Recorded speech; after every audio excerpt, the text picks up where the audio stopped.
But I believe that by overwhelming majority in all the Americas, you and I, in the long run, and if it be necessary, you and I will act together to protect, to defend, by every means at our command.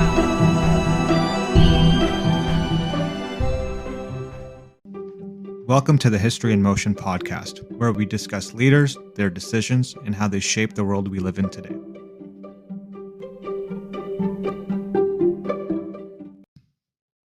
In today's episode, Paul and Ritchie discuss Roman Emperor Marcus Aurelius and his decision to choose his son Commodus as his successor. Marcus Aurelius was one of the most renowned emperors of the Roman Empire. Known for his Stoic philosophy and military campaigns, he is often referred to as the last of the five good emperors. During his reign, the Roman Empire experienced relative stability and prosperity. When faced with the choice of choosing a successor, he eventually chose his biological son Commodus to succeed him. Commodus was a controversial choice, as he was known for his extravagant and erratic behavior, which stood in stark contrast to his father's Stoic philosophy. Join us as we dive deeper into the life and reign of Marcus Aurelius, explore his decision to choose Commodus as his successor, and examine the impact of this decision on the Roman Empire. So without further ado, let's get into it. Welcome everyone to another episode of the History in Motion podcast. And today we are returning to ancient Rome, but at a very, very different time. So last time we visited Rome, we were talking about Hannibal and his attacks on the Roman Republic and how really he brought Rome to his knees. We are hundreds of years later. And in this episode, Rome is now an empire, no longer a republic. They've had a series of emperors ruling with an iron fist, essentially. The Senate has changed dramatically, and this is a very, very different time for the empire. And we're coming to a point which we called the five good emperors in ancient Rome. And I guess spoiler alert for anybody listening, there's a reason it's not called the six good emperors, where Marcus Aurelius, who's famous for being one of the great emperors, but also famous for his writings that have lasted thousands of years.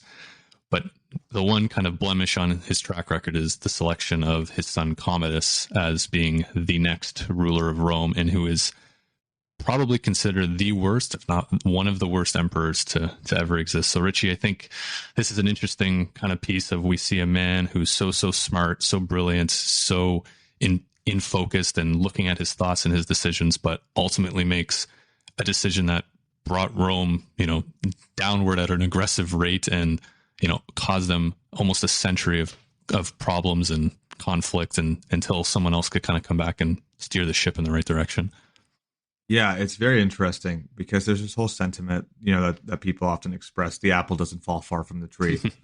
I feel like this apple fell, but then was like tossed, across the orchard, because it is incredible, the difference in kind of leadership styles and decision making, and personality types. These two couldn't be farther apart from each other. And I think, most people, at least for me, when they hear Marcus Aurelius, the immediate term that comes to mind is like philosopher king, right? Like that's kind of the tagline that I always kind of associate when I hear that particular name.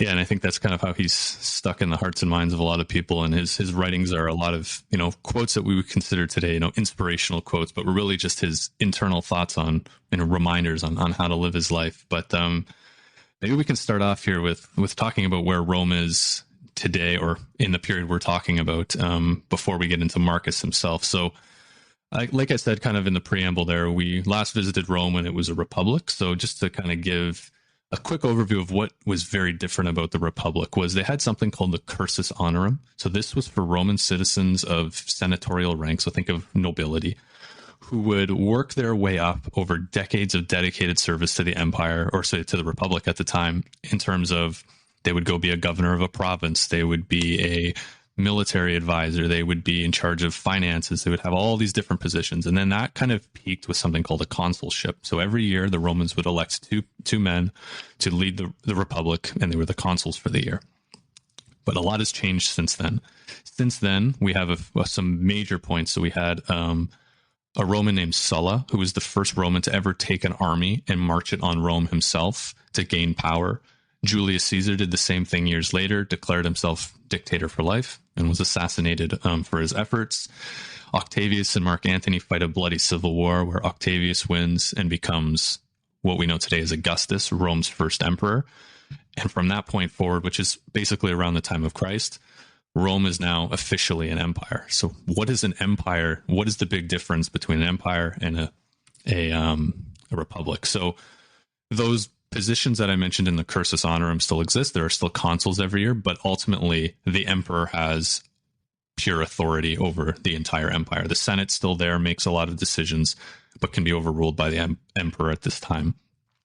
But the big difference here is the Senate and the people were more in charge of who ruled them in the past.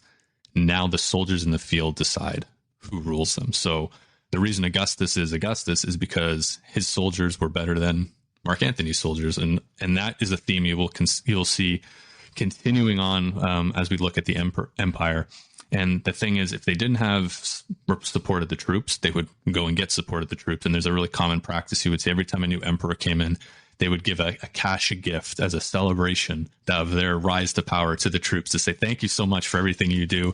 Please don't come and kill me and put your own guy in power. So this was a common tactic that kept coming. But an emperor, to be successful, needed to keep the army happy. Absolutely. They needed to keep the people happy, and they needed to keep the Senate happy. So the senators at the time of Marcus, and this time we call the Pax Romana, which means the Roman peace, was about a 200-year stretch. Senators were very wealthy, very influential, and had a lot of political pull, and were typically the ones behind major assassination attempts against emperors that they didn't agree with. So it was very important for emperors to manage these three. And we'll see as time goes on in the empire, there are some emperors who are like, keep the army happy, don't care about anybody else, because I know the army is going to be the one to get me in power. And that caused some friction. So over these 200 years, Rome's borders expand to the largest degree they ever will be and ever were before. There's very little civil war. Rome is the dominant power in the Mediterranean, and it's just a great time to be a Roman, which brings us to what we call the 5 good emperors. So something that, Ritchie, I think we've talked about this before, and this always confused me, was, we've been talking about, especially at the time of Hannibal, right? There was all this historical writing about Hannibal and these, great stories and like almost a poeticness to everything. And then I got to this point and I'm like, the 5 good emperors, that's the best name these guys could come up with. Like, it's got to be something better than that, right? So I kind of looked into it a little bit and I'm like, where did this come from? And it was actually coined by Niccolo Machiavelli in the 16th century. He wrote a book called Discourses on Livy. So Livy was a famous historian around the time of Julius Caesar. And he kind of does a whole history, so Machiavelli does, on the history of Rome. And one of the quotes he says here is, from the study of this history, we may also learn how a good government is to be established. For a while, all the emperors who succeeded to the throne by birth, except for Titus, were bad. All were good who were succeeded by adoption, as in the case of the 5 from Nerva to Marcus. But as soon as the empire fell once more to the heirs by birth, its ruin recommenced. So really, he's saying that these 5 good emperors, the reason they were so good was because they were all adopted. They weren't by birth from their father. The only good one was an emperor named Titus, who he was his father had taken over after I believe it was either Caligula or Nero died, and he only took over for like 5 or 6 years, and I think he died quite young. So he didn't even have the opportunity to go a little crazy. So this is kind of where this 5 good emperors kind of thing comes from, and this whole concept of the emperors themselves didn't just pick their birth or their sons. They picked someone who was the best. And I think that's something we see a lot in history is, the king comes in, has a son, isn't able to live up. But then we also see the opposite, where there's a very mediocre king or ruler, and then their son takes over. Like, even just talking about Machiavelli's time, like Lorenzo the Magnificent, his father, I think, was called Piero the Gouty because he had really bad gout and wasn't really able to do much. But a great leader came out from that. So it kind of goes both ways sometimes. So what I'm going to do now is just give a quick overview of these 5 good emperors, why they made their decisions on succession, and then we can bring that into when Marcus comes onto the scene, and then his decision to take Commodus. Was this total change from what the previous emperors were doing, or was there actually some unique situation here that warranted picking, your oldest son? So we get to 96 AD, and there's an emperor called Domitian who is assassinated. And at this point, the Senate decides they're going to pick the next emperor, and they pick an old guy named Nerva. And so Nerva was already in his mid-60s, never really wanted to be emperor. But the Senate said, look, this guy's a safe choice. He's going to get us back on track. He's going to hold power for a short period of time until we can pick another emperor. He's probably going to die in a few years. But let's get this guy in power and just kind of hold the fort down, was essentially the way he did it. And so he never held really great power. He was never, considered a great emperor. He just kind of did what he needed to do. Bit he of was a stopgap, really, right? Yeah, he's the classic career politician. Was very comfortable with let me run the books for you. Let me work on efficiencies. Kind of a bit of like a Harry Truman in a sense. Yeah. He never wanted that top job, but he ended up taking it just to kind of steer the ship for a while. And then he had to decide who his next successor was going to be. He had no biological children of his own. He didn't have a great control of power, so just picking his son might have been a bit of a challenge and may have led to some civil war. And his number one goal was to avoid civil war. So he ends up picking someone called Trajan. And Cassius Dio, who's a historian from the Roman times, writes this about Trajan and Nerva's decision. He says, thus Trajan became Caesar. Caesar being at the time was the heir to the throne. So they called, if you hear the name Augustus, they would say you're the Augustus, and then you're the emperor, and then a Caesar is your heir. So they said, thus Trajan became Caesar, heir to the throne, and later emperor. Although there were relatives of Nerva living, but Nerva did not esteem family relationships above the safety of the state, nor was he inclined to adopt Trajan because the latter was a Spaniard instead of an Italian. Inasmuch no foreigner had previously held the Roman sovereignty, for he believed in looking at a man's ability rather than his nationality. So you almost have this very progressive kind of view of keep the state. Oh, he's from Spain. I don't care, even though everybody before him was Italian. So I just think maybe that's just an interesting point to just stop on of very, very conservative Rome kind of going in a very progressive kind of change here of, we have all these provinces. Why not just pick the best person from the empire? Why do they have to be, Italian by blood? That's fascinating. That is absolutely fascinating. I think it's so cool to hear that. Probably because, we live in the era that we do, and to put such, frailties of thought aside to actually look at the merit of someone born within the empire as a potential candidate. It really speaks to, I think the level of kind of foresight and wisdom that some of these leaders have. And I think that's what's such the magnetism for this particular, period of history, and why we still talk about it, politically, philosophically, sociologically. They just think a little different, and it's so neat to hear that. Yeah, definitely. And there's some arguments against, he was such a great progressive and stuff. Trajan was incredibly popular with the army. Everybody loved him. And so he kind of looked at who is the most popular, who is going to be the safest choice. And that's why Trajan came in. But again, he could have kind of stuck in his ways and said, no, I'm picking an Italian. And that could have led to civil war in some capacity, because Trajan could have been oh, hold on a second, this should have been mine. So he picks Trajan. Everybody's happy. Then Nerva dies and Trajan takes over. And Trajan is probably one of the best, if not the best emperor, maybe after Augustus, that many would consider. So when you see maps of it says the Roman Empire at its largest, this was during Trajan's time. So he did a bunch of military campaigns, built a lot of things, basically was a really great leader. The Senate called him, and this is maybe the best name you could have, he's the Optimus Princeps, which basically means the best ruler. The Latin words are way better than the English words, I think we can be in agreement with. But after his life ends, he has no sons that are alive to succeed him. So he chooses, I think he's a cousin. His name is Hadrian.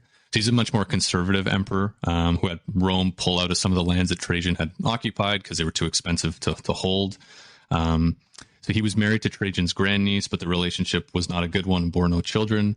Most scholars believe that Hadrian was gay since he had many male lovers, although the modern definition of homosexuality was not defined back then, but definitely was someone who preferred male male partners Companionship. versus female. Yeah, exactly. So not having a strong relationship, bearing no children, being very open with his sexuality, I think, goes to show maybe why he's not going to have many children to Sure, succeed him. And he knew that. So he started to look for a successor. And this was the thing in Rome, is like, if your successor wasn't chosen, people start to get ideas of, wait till this guy gets weak, or wait till this guy dies, because there's a power vacuum. So what which Hadrian does is he adopts Lucius Verus's father, who we'll get into in a little bit, to be his successor. But unfortunately, Lucius Verus's father passes away before Hadrian does. And so he ends up adopting Marcus Aurelius basically wants to have Marcus Aurelius take over, because he basically was, I guess, kind of on Hadrian's kind of eye on terms of, this guy's got something. He could be a really great leader one day, but he realizes that Marcus is far too young. Marcus is going to be 17 when Hadrian dies. So Hadrian goes to a man named Antonius Pius and says, okay, I'm going to pick you as my successor, but under the condition that you adopt Lucius Verus's, I guess Lucius Verus himself, because he already had a relationship with his father, and Marcus Aurelius as your adopted sons, because he wanted them to be in line for the throne. Antonius agrees. Again, the thought with Antonius was, he's not going to live very long. Maybe when Marcus is in his like late 20s, early 30s, he can take over.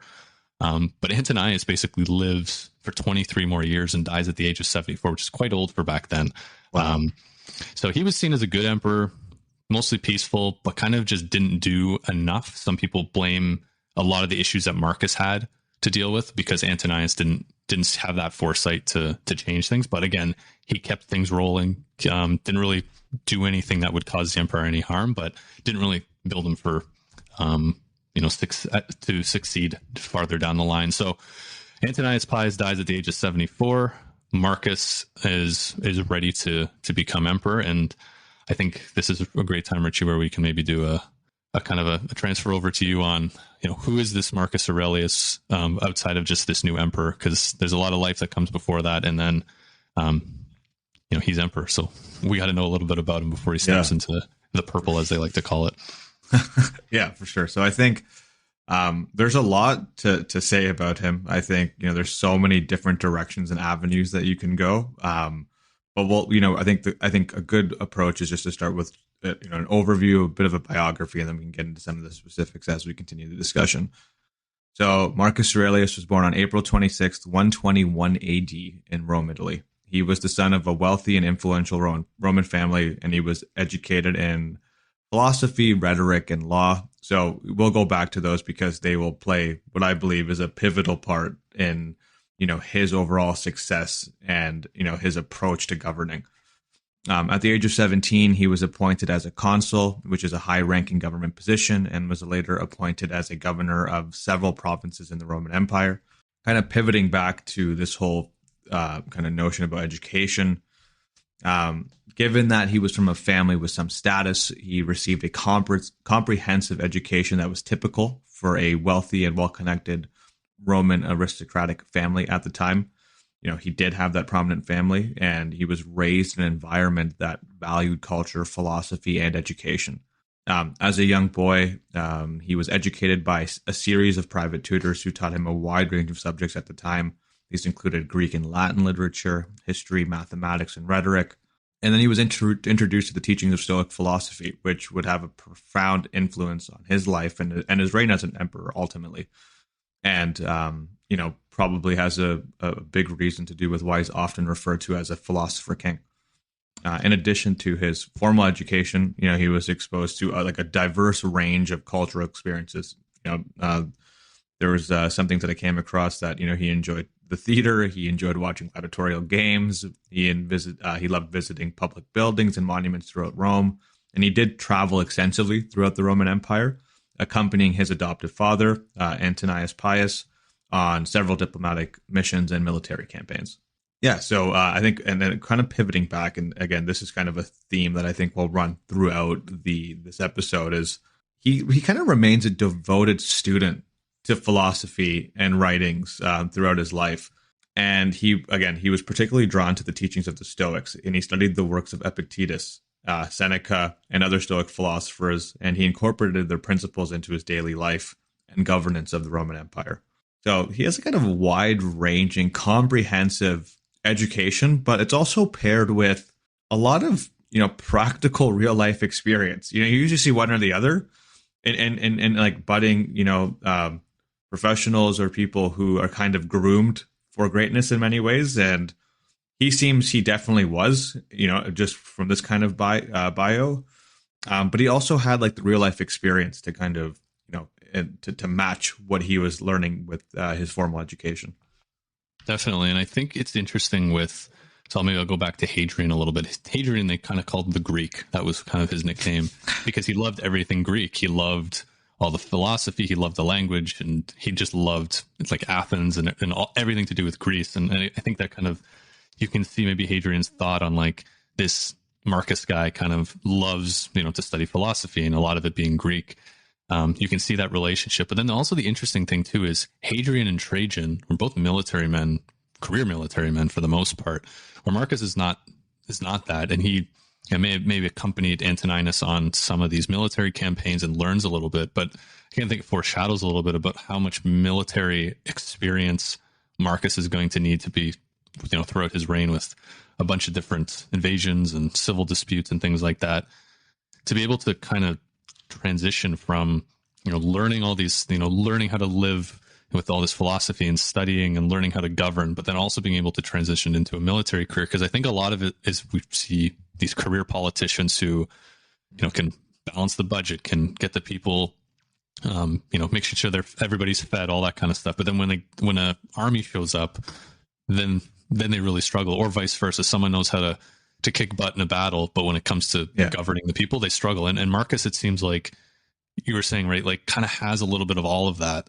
coming in. Maybe isn't as, into the army as much as some of these other guys would be, but still has a little bit of, understands it from maybe a higher level. And we'll see that how important that's going to be in his future. Yeah, no, I totally agree. And I think one of the things that stood out to me, and we'll get into it, was he just seemed to have he seemed to almost to be a bit of a generalist. He had a variety of interests across a lot of different disciplines, and he was always kind of willing to learn. And we'll get into his military campaigns, but he was a pretty successful military leader based on what I read. So, and he was effective at governing, which strikes that kind of ability to balance both and be able to kind of be strategic when required based on whatever was asked of him, which I think is one of those traits that kind of sets him apart, right? And why we're still talking about him today.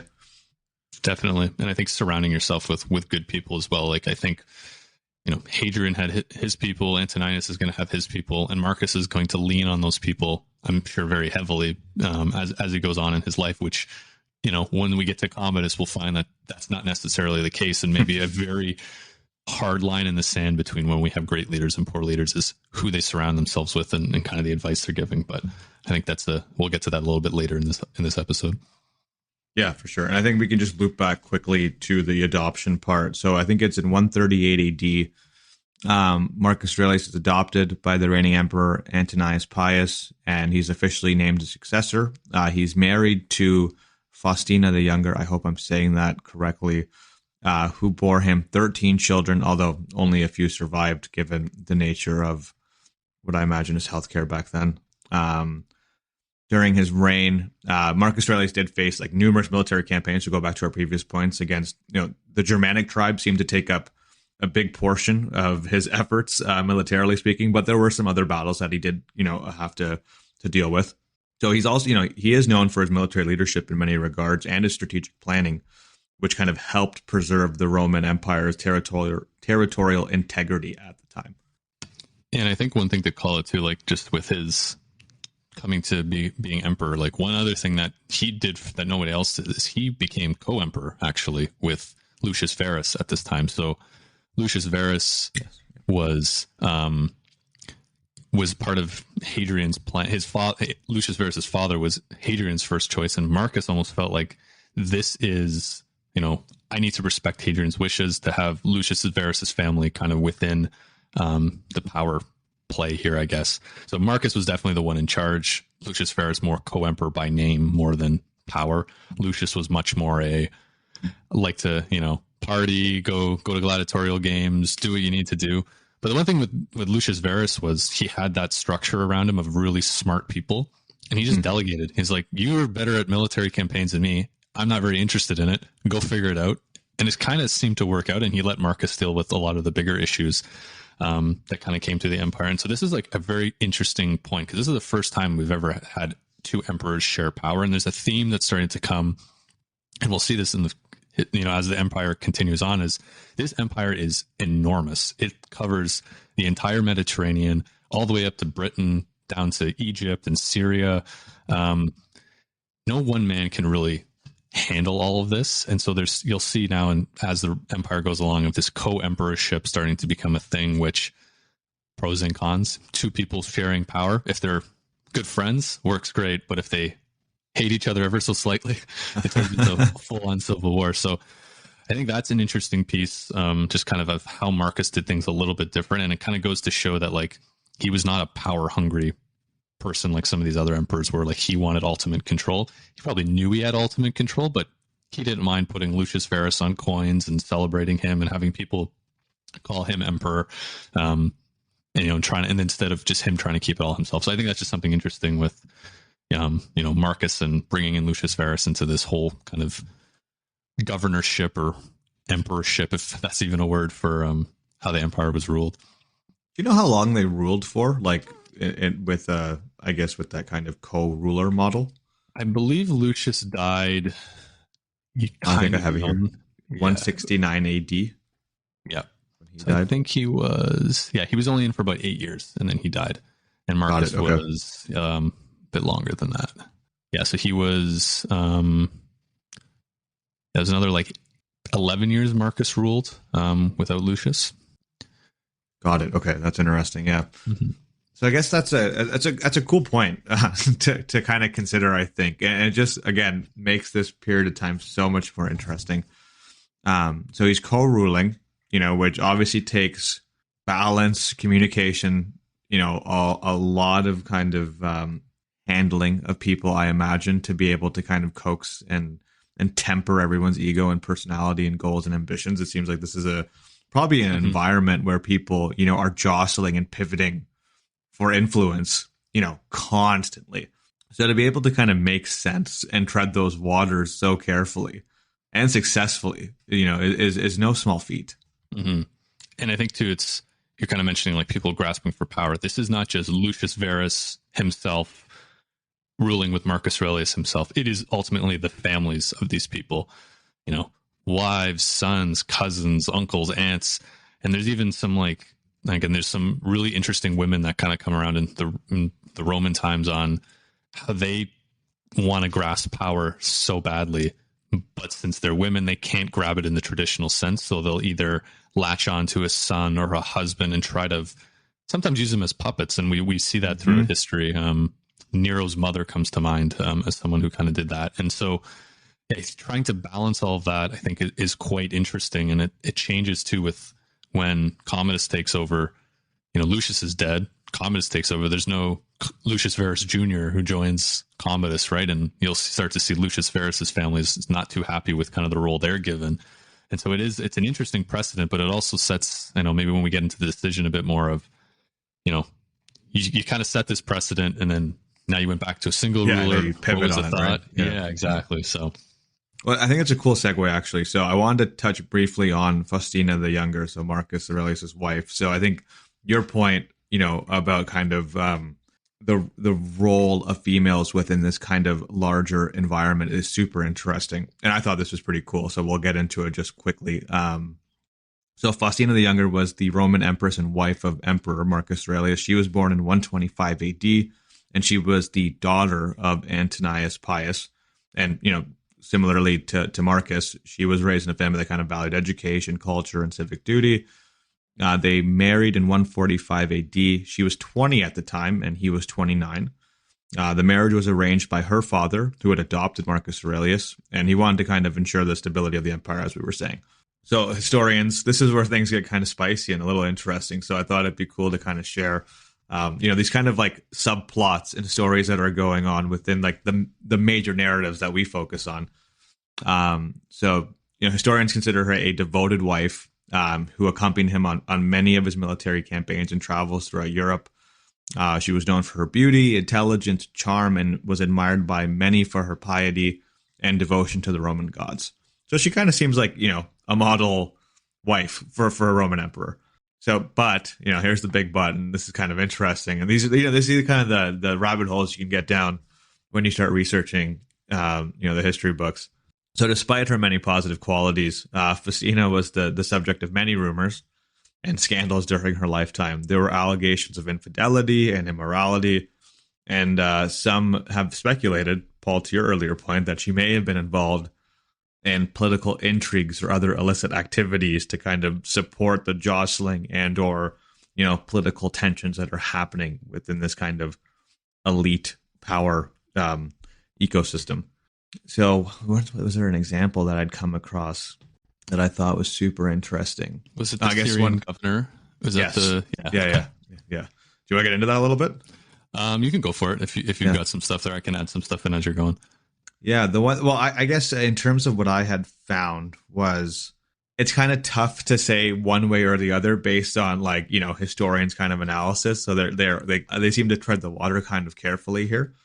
But what I found, maybe you can jump into the Syrian governor bit, but mine was around some more persistent rumors that she had engaged with in multiple affairs with very prominent men.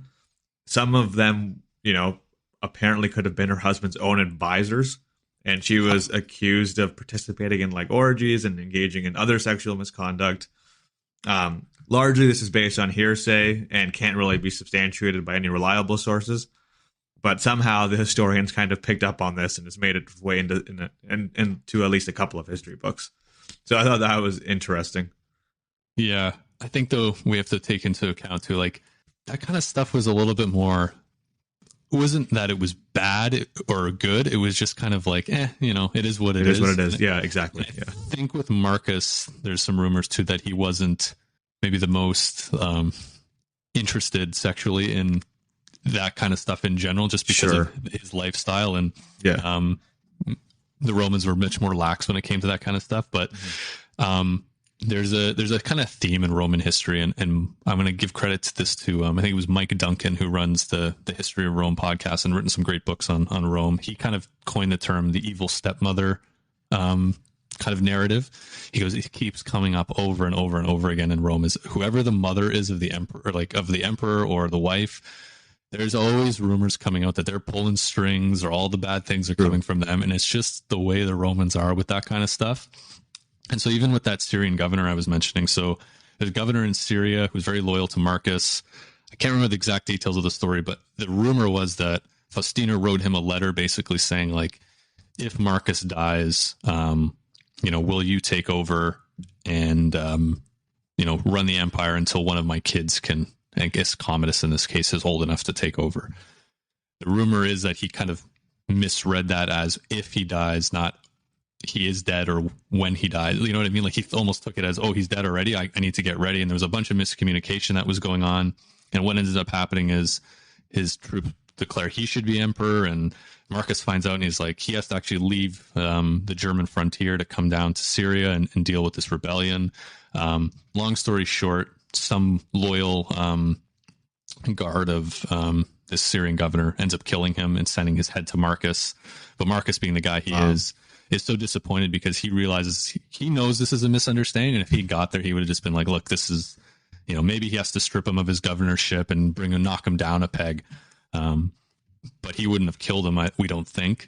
Yeah. So apparently Marcus refused to look at the head and buried him with full honors and all that, because he realized he was a devoted servant of Rome and loyal to him. And this was just probably a big misunderstanding. But again, it all comes back to, Faustina was maybe planning something here. But the more likely scenarios, if they were in contact, it was more she's trying to look out for her kids because she's worried if Marcus dies, everyone's going to come for the throne. And if they don't have somebody loyal to the family, there could be some challenges around that. But I think it's an interesting story of how she's involved, and then also how Marcus is just such a nice guy at the end of the day and understanding, and he knows these people inside and out and really thinks hard about the situation and is not just oh, this guy's terrible, I'm going to put his head on a pike and I'm going to show everybody, right? It's more of exactly. It's probably just a misunderstanding.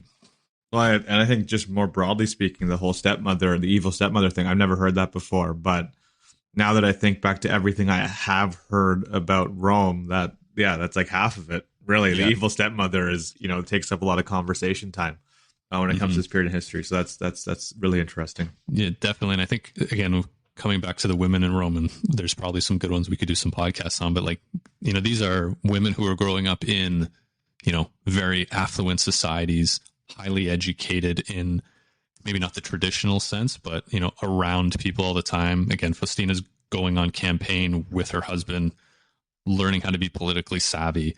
There's a lot of talent there, but again, they're always having to play second fiddle to some man who's in charge. So yeah, there's definitely some intrigue and stuff that comes up, and some of that evil stepmother maybe isn't totally unwarranted, but it definitely is a theme that, when in doubt, evil stepmother, and then we'll try to put some facts in after. So I think it's just a funny theme that kind of comes up throughout the history of Rome.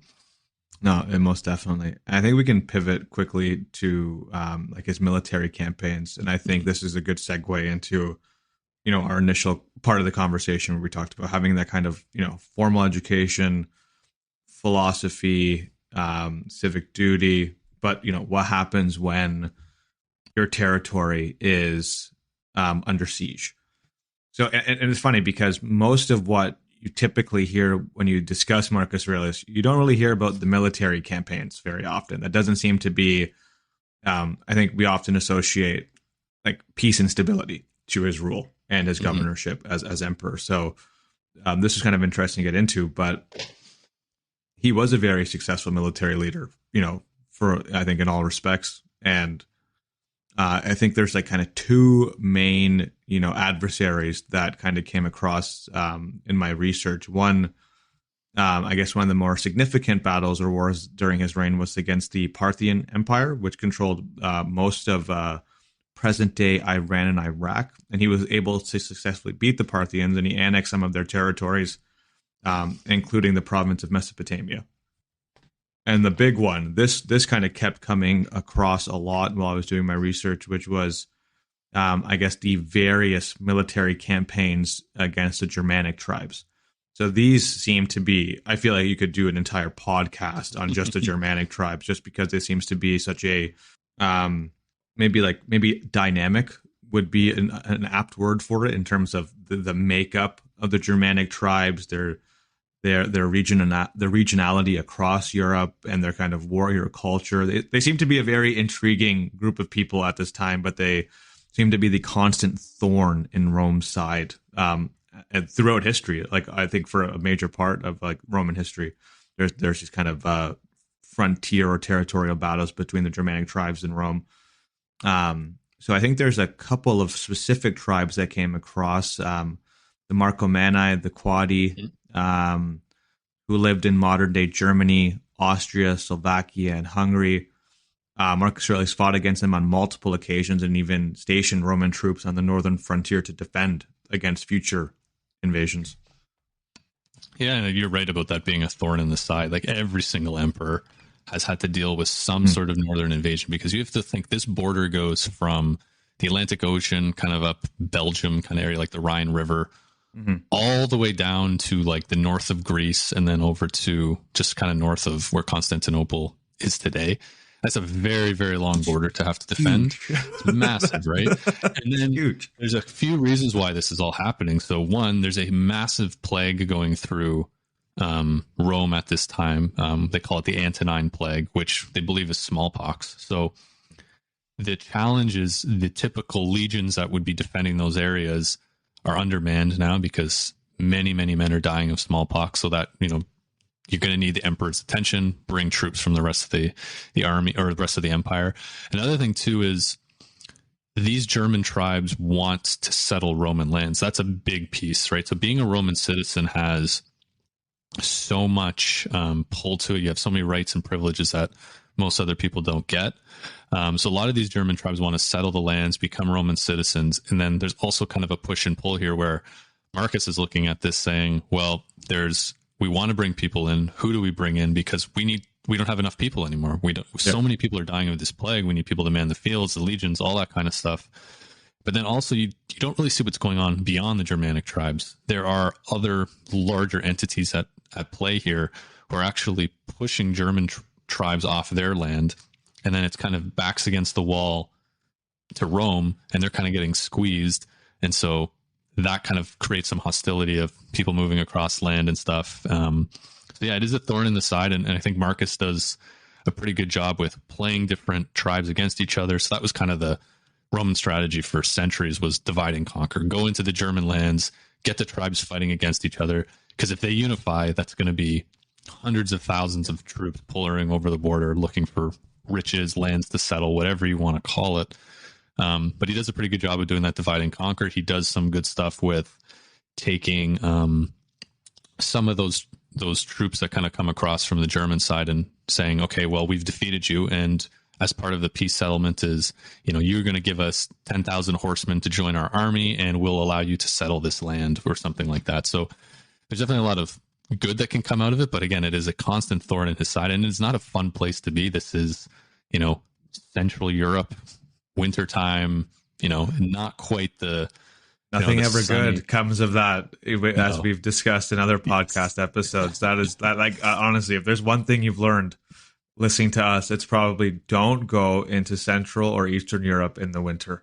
Yes, exactly. And it's not a fun place to be. And, especially when you come from Spain or, Italy or Greece or even Turkey, and even from the Middle East at this point, this is not the place a lot of these troops want to be. And I don't think it's where Marcus really wants to be. He wants to be, Sure. Studying his philosophy and stuff. But again, he's 100%. A man of duty. He knows what he has to do, and he is, like you said, quite successful at beating back these tribes while going through a plague, which I think is another kind of wrinkle to, when you have a full strength legion, well fed, well stocked, well supplied. When this is just a pale of that, because you have men, more men dying of disease than you do of military combat, changes things a little bit, and I think it kind of goes to his talent that he can bring all these challenges together and really hold back this threat that's coming from the north. Sure, no, I totally agree, and I think two things stood out to me there. The ability to divide and conquer. It's fascinating because when I was kind of went down the Germanic tribes rabbit hole as I was doing research, it's hard not to, because it is very interesting how dynamic they are. But yeah, they're not unified or a cohesive political entity. Right. At this time, but they have these kind of broadly shared regional interests, but there's no kind of single cohesive unit that is representative of the Germanic tribes as a whole. And I guess they don't really stop being a thorn in the side of Rome either, right? They continue to be, and I think this is probably a kind of a bit of foreshadowing as we continue on this discussion into latter discussions that we'll have, that they continue to be that thorn, and clashes continue to frequently happen. And, the ability to kind of intervene on migrations and invasions throughout will contribute to the eventual fragmentation and collapse, of the empire. Absolutely. And I think there's an interesting piece here of just how, like we saw with Hannibal, how much Rome was on the edge of complete and utter destruction. Mm-hmm. And how close it was. And if it wasn't for good governorship, luck, a whole bunch of things, it all could come crashing down. And that's why having such a poor emperor at any time of crisis could ultimately lead to the end of the empire or a significant shrink of their land and influence. So, for the Romans are very lucky to have Marcus in charge at this time. And, someone like Commodus, who didn't really have to deal with any of this stuff, if the roles were reversed, would be quite a different period of history we'd be looking at, I think. Yeah, 100%. And I think it's I think that's an interesting segue too, as well, right? Because, we've been talking, at length now about his military campaigns and his successes, which I think, kind of get overshadowed really, to a large degree. There seems to be a lot of strategic planning, a lot of foresight and ability to kind of use leverage and use these kind of groups against each other, which, I didn't know much about, sadly. And this actually adds more to kind of the mythology, for me at least, surrounding Marcus Aurelius. What I have often known about him, or what I kind of, often associated, was that whole idea of being a philosopher king. And Paul, we were talking before we started recording officially, was that when I first came across Marcus Aurelius and this kind of period of history, it was more of a tangential route. It wasn't directly historical in nature. It was actually more personal development and personal interest in philosophy, and just kind of figuring out and hearing about Stoicism for the first time. So despite all of his military accomplishments, which I'm glad to have learned about now, he's probably best known in contemporary culture because of his philosophical writings.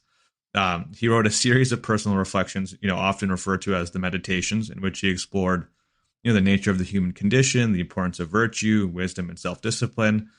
And these writings are still studied and sold today. Like, you could walk into an Indigo and buy something that's probably published within the last year on Meditations, which just goes to show you how influential and powerful his writings were. For sure. I think there's a funny story I was just thinking of as you were talking. I was reading a book about different Roman emperors, and I was on a plane actually reading the Marcus Aurelius chapter, and the guy sitting beside me goes, "Are you reading about Marcus Aurelius?" And I goes, yeah. I'm like, "Are you a fan of Roman history?" He goes, "No, I just know him from, Meditations and all that." Yeah. And I think it's just so interesting of, this is definitely a segue kind of into this period of history, but through this kind of, like you said, self-help, personal development kind of stuff. And it's fascinating that, written over 2,000 years ago, and it is still so prominent today. Like, you can say that about the Bible, Art of War, maybe a few other pieces of writing, but there's not much that lasts this long and is still so influential. Yeah, I totally agree. And I think Meditations and this idea of like Stoicism or Stoic philosophy, I remember the first time I came across like the word Stoic, and I was like, I've heard that used. I don't really understand it. And then, probably many years later, have read several books on the topic, continue to be fascinated by it. And it really initially started with, a tangential reference to Meditations and Marcus Aurelius that kind of branched into a lot of other things. But, it's such a powerful collection of his writings because the insight and the depth at which he kind of dives into human nature and how it's influenced subsequent philosophers is quite fascinating. So it's a collection of his personal writings. He's a Roman emperor, right? Let's not forget this. He's the emperor of Rome.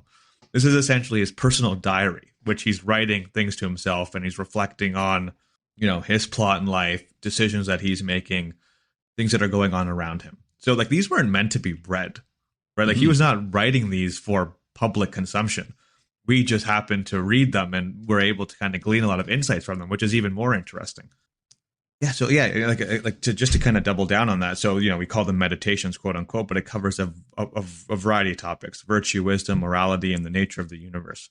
Again, so they're not intended for public consumption. They are written as a form of self-examination and self-improvement. So essentially, he's journaling. This is a journaling exercise for him. They were composed over many years, and while he was dealing with the challenges of ruling the Roman Empire and facing those personal struggles and setbacks, which I think is an important takeaway just from a broader perspective. Here's a guy who is ruling an empire, and he's taking the time to journal and reflect on his daily happenings. I think personally, that says a lot about a person. Definitely. Yeah, it's this, again, someone who's could easily just be so self-absorbed over their power and think, I'm the emperor, I know everything, everybody has to listen to me. He's sitting there and writing reminders to himself saying, you did this today, or think about this today. And, when you come to this same point tomorrow, and he had reference back to his notes, and these are like little reminders. And like, I got a few just written down here where I was curious about his role as a father and, some of the things he thought. So like, one of the ones is he says, you're responsible as a father to teach and guide your children. He, reflects on the importance of guiding and teaching students, saying he will instruct and guide his children in every word and deed towards justice, piety, and self-control. Wow. Like, just things like that, like just so relevant to today. And just like, he talks about love for children and making sure you lead by example, let them have individuality and explore things for themselves, but, don't be so overbearing on them. And then ultimately love your children. That's the one thing he says is it's so important to say, because he just flat out says, I love my children and have the sincerest affection for them. Beautiful. Father 101, yeah, right? Yeah. Done. Yeah. So I think that kind of stuff is why it's so relevant. Is this is a human writing about human problems. And, Yes. doesn't matter that he was a Roman emperor, but the fact that he wrote it while being a Roman emperor, I think is the crazy part, right? Because A, who's got time to think about these things? But two, how do you get away from being so self-absorbed, being literally the ruler of the Western world and the world that we really know about outside of China? That was the world, the Roman Empire, right? So yeah, it's fascinating. And it just kind of shows you the kind of person he was to be able to stop and think and question himself on everything he did, from raising children to stopping Germanic tribes from, rolling into his territory. Yeah, totally. And I think those are some great examples. And that's the beauty of it, right? These are self-reflective pieces that he's writing, where he's talking about the importance of rationality, self-control, the pursuit of virtue. He argues that true happiness can be found living in accordance with nature and the universal order. Some of my favorite takeaways from that book that kind of live rent-free in my head. You have power over your mind, not outside events. Realize this and you will find strength. I remember reading that the first time when I started discovering Stoic philosophy, and I was like, that was just such a powerful thing to read. And this is again, you almost forget you're reading about it as someone so far removed from it. But like you said, this is the ruler of the Western world at this time. I know, you expect it's a Socrates or a Plato or one of those famous Greek philosophers who literally their job was to sit and think and write things down. Didn't have to worry about war and those sort of things. To be able to balance both of those. I don't know how he did it. I guess maybe this is the thing if you turn in for the night and you write down for half an hour and then you go to sleep, and maybe that's what you need to do. But again, I think I'm more impressed by just that mindset change of go, run an empire to what are the little things in my life that are so important to me. Yeah, I agree. And I think, I won't hammer this point too much more. But, the Meditations, his kind of writings, I think it is really a reflection on his approach to what we now call a Stoicism, which is kind of this school of philosophy, right? I could personally talk for hours about Stoicism because I find it so fascinating. But for our listeners, I'll just kind of do a high level view of what it is and what it means to most people who kind of, take on this particular school of thought. So the core teachings of Stoicism is essentially the idea that we should focus on what we can control and accept what we cannot control. That means we shouldn't become overly attached to things that are outside of our control, such as wealth, power, I think more importantly, opinions of others. Instead, we should focus on cultivating our own virtues and living in accordance with our values, which ultimately gets to the point to know, what do you actually value, at the end of the day? What are your core values, and living in accordance with those? And that's kind of, to me, is the epicenter of, and the central teaching of Stoicism. And you can see that in how Marcus Aurelius kind of conducts himself within his governorship. So it's interesting, against this backdrop of someone who is, super self-reflective, takes time to examine the world, he's a deep thinker, right? He's a very deep thinker. What ultimately leads him to the decision that we're here to discuss to, kind of break away from what's been going on, I guess traditionally speaking, from that kind of governorship model, to let his son take over after him. Yeah, and just kind of to just maybe quickly recap on what you were saying, thinking internally, thinking of not worrying about what other people think. You're an emperor. You have to think what other people think, because if you don't, you're going to get a knife in the back.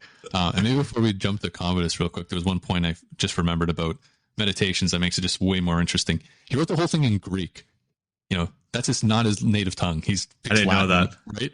That's fascinating. Yeah, because Greek was the language of philosophers, and so anytime anybody wrote, he would write in Greek. So he's doing all this brilliant stuff, but then he also has to translate it into a different language, which I just think is interesting. But yeah, I know, right? That's so cool. To go back to, I guess, the point on Commodus. So yeah, it's so interesting because the things I was just reading here on teaching and guiding, leading by example, all of those sort of things. So Commodus is along for the ride. He sees all he's there on military campaigns. He's there in Rome. He's there on the frontier. He is really living right beside his father, learning and studying at the same time.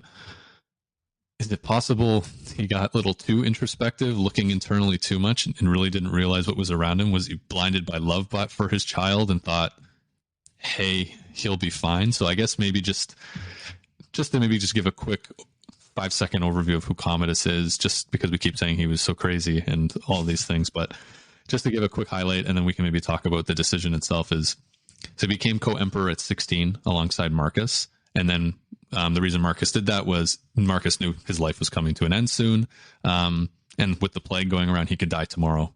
You never know. So he made him co-emperor, so people realized, okay, when I die, my son is taking over. He was his only really old and living son of that age, so he became sole emperor at 19. The way he's described is Commodus is described as incompetent, corrupt, and cruel. Many of his policies led to economic hardship, political instability, and then civil war in the empire. He thought he was the reincarnation of Hercules, loved fighting as a gladiator. And the best part of all this is the movie Gladiator talks about Marcus Aurelius fighting on the frontier against the Germanic tribes, and then him dying on the frontier, and then Commodus taking over, and then I think the guy's name is Maximus in the movie. That's all kind of a work of fiction. Like, there's no general named Maximus and all that. But the thing is, Gladiator actually waters down how crazy Commodus was. So they show Commodus being very incompetent, wanting to fight gladiatorial battles. That's a very watered down version of Commodus. He did that way more. He was way more crazy, which is just interesting because Hollywood always loves to That's insane. turn things up to 11, right? That's insane. Dialed it back. They're like, that's too much for a movie, right? So that won't be believable. It's so crazy. Seriously, yeah. And that's, again, why we love history so much, is it's better than anything we can really come up with from an act of fiction. So I guess, that's Commodus. We'll get into him and a bit more about him in next episode. But I guess, to come to that decision. So we know Commodus is terrible. We don't have a great understanding of him as a child. Like, was he the cruel kid who was burning ants with a magnifying glass and all that kind of stuff? We don't really know. And there are some things about Commodus as a kid, but from what historians realize is a lot of that was written after he was assassinated. So we don't know for sure if there was like all these warning signs where, Commodus was doing all of these crazy things beforehand, and Marcus could have just looked at that and been, oh, wow, this is terrible. But I think, Ritchie, we talked about this a little bit offline, was here were his choices being Marcus. He had A, make Commodus his successor. 2, kill his son, because if he picks somebody else, there's no way people aren't going to get in Commodus's ear and say, you should have been in control, and, creating a massive civil war, or just adopting somebody else and letting him and Commodus just figure it out for themselves. So that's a tough decision, right? Like, I think it really was make him emperor or you have to kill him. Those are the only really 2 options that I think Marcus had, just based on if he leaves it open to, I guess we'll call it interpretation, Commodus still has a right to the throne, right? He's the son of the emperor. He's always going to have that. And even if Marcus didn't kill him, the guy that took over would kill him the moment Marcus is dead, because he understands how this is all going to go down. So that's kind of the way I look at it. But I don't know, I'm curious if you kind of think that, is it that black and white, or is there maybe a bit more to this? This was tough when I was kind of thinking through this a little bit. And the reason I say that is because my immediate thought kind of always goes to how crazy Commodus sounds, right? And it's like, okay, is that a fail of parenting, or is there just something else going on here with Commodus that we're not totally, aware of, that, there's something else up with him, essentially.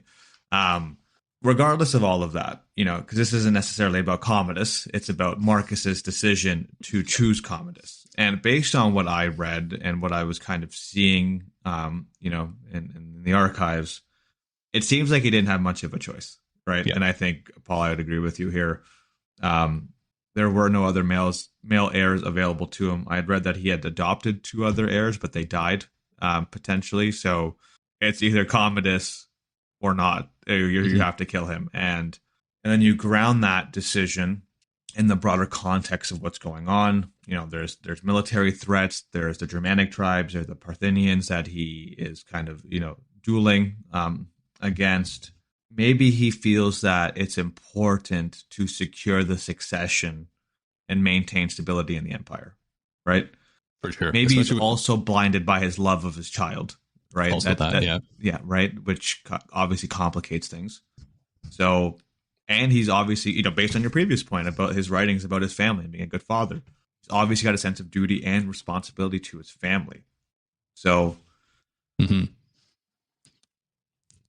tough. It's kind of hard, but I don't blame him for making the decision. I actually understand the decision. I think it was kind of his only move to do. Yeah. And I think you can see Marcus looking at, even if he thought Commodus wasn't ready, he could have given hey, look, I've given Commodus the structure around him. I've given him great advisors. I've dealt with these German tribes. The Parthians aren't going to be a threat for many, many years. By the time these threats come back, maybe it'll be in 10 years. He will have matured. He will have learned how to govern. Maybe, he's young. He's just a kid, right? Like, boys will be boys sort of thing. And maybe that's the way he thought. And, part of it being like, I also thought too, like, what if he did an Antonius Pius kind of Hadrian sort of situation where he said, I'll bring somebody else in to kind of take over for a stopgap until you can get a little bit older and learn. But then again, it comes down to the same thing. Who is this guy? What if they have a son and they want to give power to their son? Marcus is dead. Like, and maybe they see Commodus and they're like, this guy's not going to be any good. Let's just get rid of him, right? And I think, like, ultimately, I think it just keeps coming back to, like, love for his son. Faustina clearly was also very worried about what happened when Marcus died and probably was speaking to him a lot about, like, we have to make sure they don't kill our baby, right? And Yep. Yeah, as much as, like, even if they knew he was crazy, I don't think you can ever say to oh yeah, he should have just killed his son and picked somebody better for the sake of the empire. Sure. Like any father is not going to do that unless they're a little bit deranged themselves. So for sure. I think, maybe this is just an old fashioned, didn't really have any other choices due to, like, I guess if the ultimate goal was to make sure Commodus lives a long and plentiful life, as any parent would want, he has to roll the dice with him being emperor. Now, if we went to Marcus and said, here's Commodus's resume, after the fact. He maybe would have thought about it a little bit more, but I don't even know if he still wouldn't have made a different decision, just because, like, I can't, like, how can I live with that on my conscience, right? So it's like, what's that example? Like, what would you kill baby Hitler if you knew what he was capable of, right? Like that kind of moral dilemma. And that's an impossible question to actually answer at the end of the day, right? I'm sure Commodus, and this is some inference on my part, but, like, I would assume, based on the norms and traditions we've kind of discussed thus far, Commodus probably had every teacher, every private tutor, every resource imaginable to help groom him the way Marcus thought was appropriate for someone to eventually govern as emperor. So, and maybe it's also the case that you never know what power will do to people. Yep. Right. And I think that might be a bigger theme that we're not necessarily talking about as of yet. Yep. But, what happens when power is thrust upon you? Now you're the emperor of the Roman Empire. Like, that's a lot of influence and power and ego that must come along with it, right? And I think ultimately, it doesn't matter how much education, private tutors, or resources you have, power can corrupt quite quickly. For sure. And I think that might have been a case, or a part of the kind of the broader rationale as to what happened with Commodus after the fact. But I think for the decision itself, in terms of Marcus choosing Commodus, I think ultimately he didn't really have much of a choice. And I would assume, based on his approach and his teachings and his writings, he did everything he could to provide Commodus with, a life with plentiful resources and opportunities. And based on that, he, probably operated under the assumption that he'd set him up to be a successful leader. Yep, I agree. And, like, we've seen these 5 good emperors build these institutions into the Roman Empire to make sure that any future successor is successful. You can argue there's some things they maybe should have figured out earlier than they did, but there's really no reason, I think, again, under the assumption that Marcus looks at Commodus and doesn't see that there's a, I don't know, sociopath, psychopath, whatever you want to call it, underneath, his eyes, and just something deep and dangerous, deep within him. He just saw him as maybe typical teenager who didn't really want to deal with duty and stuff and wanted to go to gladiatorial games and stuff, and said, look, he's young, let him have his fun for a little bit. But when he gets a bit older and things start to get difficult, I've got the structures around him, right? He'll wise up. And again, there's probably so many fathers out there and mothers too who look at their sons and they're like, oh my God, they're 20 years old and they're doing this and that. And then they look at them 10 years later and they go, okay, they turned out quite good. And I wasn't worried for anything. Didn't work out that way. And not many parents to have a son that's going to have a crystal ball at the end of the day, right? Yeah, exactly. You'll never know. You never know. And you roll the dice on a lot of things in life, and your kids, I think, is a big one. And so I think, I can't fault Marcus for the decision. Me neither. We can never judge. We always said with this podcast, right? We'll never judge someone on the outcome. We'll judge them on the decision that they had with the context that they had. Marcus died thinking he made the right decision, and again, he did, I think, make the right decision. So, but oh boy, did it go. And that's the important part, right? Yes. I think that is like something we haven't really, like, the gravity of that decision is probably the difficult part to kind of really rationalize and make sense of, because ultimately that decision was an object failure in every regard. Of epic proportions, and really ended the Pax Romana. 200 years of peace and prosperity for the empire ended when Commodus was assassinated, or some point during his reign. And the century after Commodus was assassinated was called the crisis of the 3rd century, because it was political instability, invasions, all of these things, and it took almost 100 years until another emperor came up and kind of got some stability back, which they never really got back to the time that they did under Marcus. And a lot of people point to Commodus. There's other things that were going on as well, but I think maybe that's a good place to wrap up. I think we kind of know where Marcus is, but what about this Commodus fella and all the things that he did? And so I think maybe we'll leave it there on a little bit of a cliffhanger for next time, when we talk about, we're going to go do a little bit of a bio and a thought process on what happened with Commodus. And I will say, get excited for some absolutely insane stories that, again, if they were in the Gladiator movie, you would say, well, that's just Hollywood making things up, because they are absolutely insane. And I can't really even preface how crazy they are until you actually come in and hear them from what we have to say. And we'll go into a bit more on who he was as a person, and, was this ultimate power corrupting? Could we have seen this coming? And how can someone go from having a father like Marcus to someone like Commodus? Yeah. Awesome. All right. So I guess we can wrap up there, and we'll see everybody next week, where we can talk a little bit more about Commodus. See you next week, everyone. Thank you. Thanks.